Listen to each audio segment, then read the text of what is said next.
Stay out of the middle. In high performance training, when we are trying to increase all of the qualities to set athletes up for the most success when they are playing their sport, most notably strength and speed gains, we need to pursue the most valuable training possible. And value is what you put in versus what you get out. What is the time and effort you put into training versus the results and the impact that you get out of it? And with so many things that you can possibly do in high performance training, it's important to have 1, 2 core philosophies, a few kind of phrases, ideas, and beliefs that are going to connect all of the pieces so everything you do in training is going towards one common goal. And this is an issue because there are so many different methods and so many things that you can do. So when we have this one kind of phrase or idea or these 5 words, stay out of the middle, right? We can really invest and commit to knowing what to pursue and then also what to avoid in training when this overarching theme of stay out of the middle is present. So what to pursue? And this is the training residual chart, or basically how often you have to train a certain quality before you, quote, use it or lose it. So if we know what causes speed gains and strength gains and how often we have to do those things, then we know what to pursue in training. So for speed training, we have to hit 95% or faster of our best speed, 5 days plus or minus 3, we just say once a week. And for strength, you have to hit something 80% or higher of your 1 rep max with an RIR or reps in reserve or relative intensity, 3 reps or less. So if you hit 3 reps over 80% and you could only do 1 or 2 more, then that is high enough intensity for your strength gains. And strength is basically once a month, 30 days plus or minus 5 days. So that is what we have to pursue in these speed gains. And now I have just in an actual chart here. So first, Charlie Francis's 95% speed threshold, which I just talked about. So 95 to 100% of your best speed is what is called high intensity. It causes speed gains. It also causes some fatigue. And just that is what we want in this idea of pursuing speed gains. Medium intensity is 76 to 94% of your best speed. And it is that awkward middle ground of it's fast enough to make you tired, but it's not fast enough to really develop speed and improve that quality that we're looking for in high performance. And low intensity is going to be 75% or lower of your best time. The easiest way to think about this is active recovery.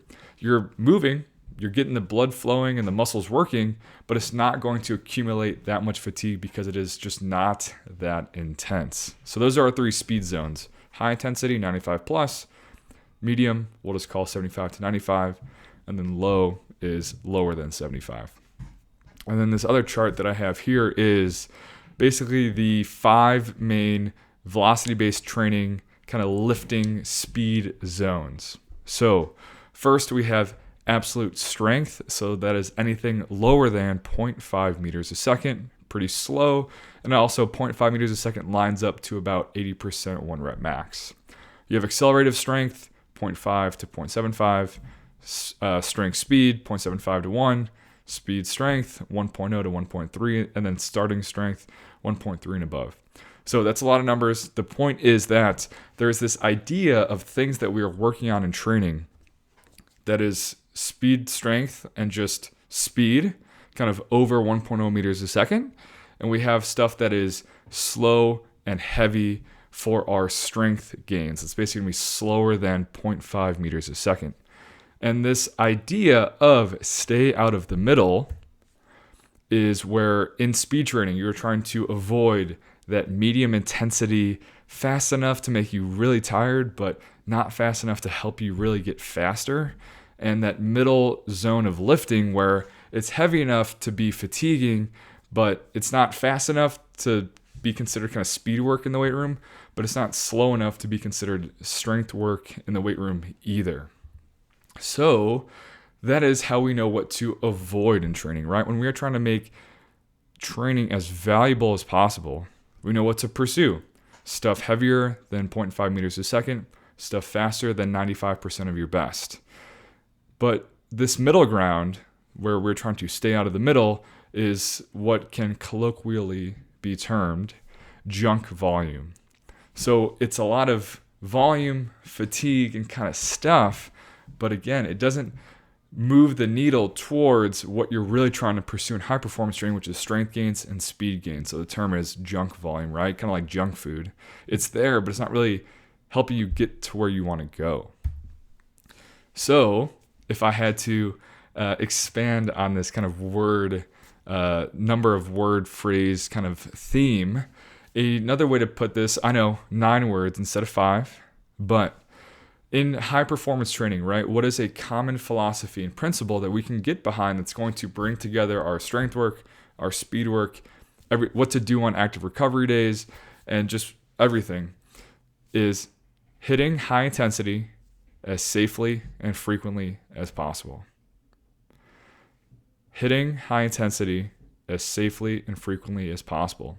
And we know what high intensity is. High intensity is that 95 plus for speed, and high intensity would be that slower than 0.5 kind of in the weight room. And how do all other decisions support that, right? So if I know that I have to hit my speed at least once a week, probably twice, well, games are the priority, for example, if this is in season. So when can I fit my speed work in around that, right? And if I have to get only 1 day in instead of 2, well, I know that that's fine because the training residual is once every 7 days, once a week, right? And if I know I have to hit my high intensity lifting basically once every 4 weeks, well, you can pencil that in for week 4, but then what do you have to do week 3 so the heavy stuff in week 4 doesn't just come out of nowhere and surprise the athletes, right? So when we have these overarching themes, we can make literally every single decision to help support those things, to help make gains, to help maintain gains, and ultimately have better high performance training for better performance in the sport. And this is not to be without context, right? To act like I can encapsulate all of high performance training and say that these 5 words will change your life and I have all the answers. I wish I could, but that's just a straight up lie. So there is some context and nuance, and it's not that there's no place for this junk volume and medium intensity in speed training, for example. It makes a ton of sense when you're trying to build capacity, right? When you're trying to just be able to handle more total training, right? Because you can't just do 100 fly 10s for your high intensity speed work only, right?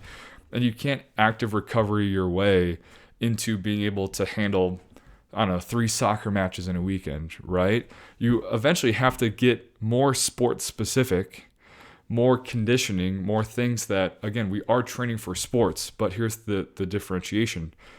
Sport training and stuff on the actual field of play for whatever sport it is different than high performance training itself, right?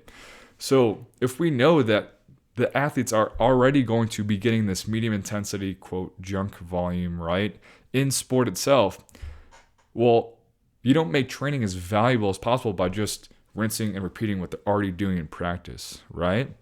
So this medium intensity speed is for sport practice itself, for sport specific training, conditioning, kind of just general building capacity. There is a time and place for the principle of variation, right? Again, principles are few. There's a few that we have to commit and subscribe to, but methods are many.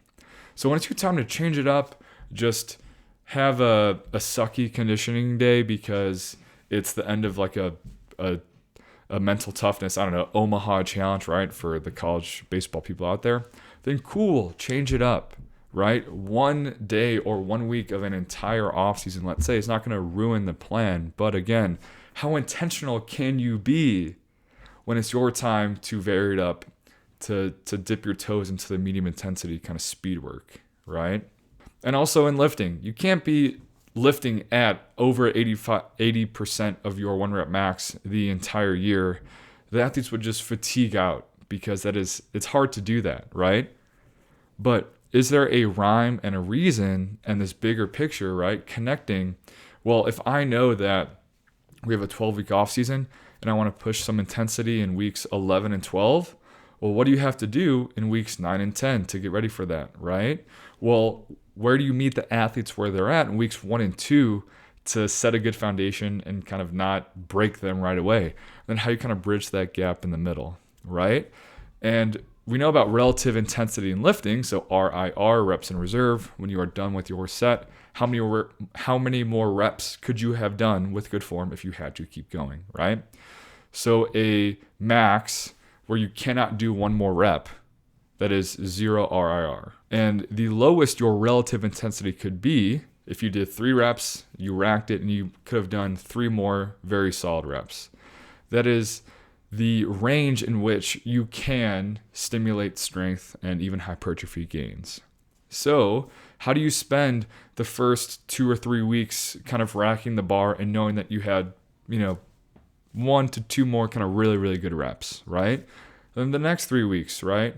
How do you rack the bar and know that you could have had 1 more really good, but 2 kind of might have been questionable, right?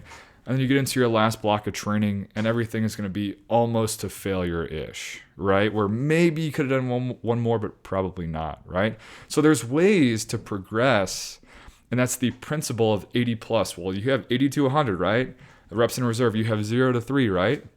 So knowing how to program and progress these things, again, having a rhyme and reason, because you can't do RR0 the whole time, right? You can't lift at 90% of your 1 rep max the whole time. And again, how there's context for the speed of sport practice changing it up.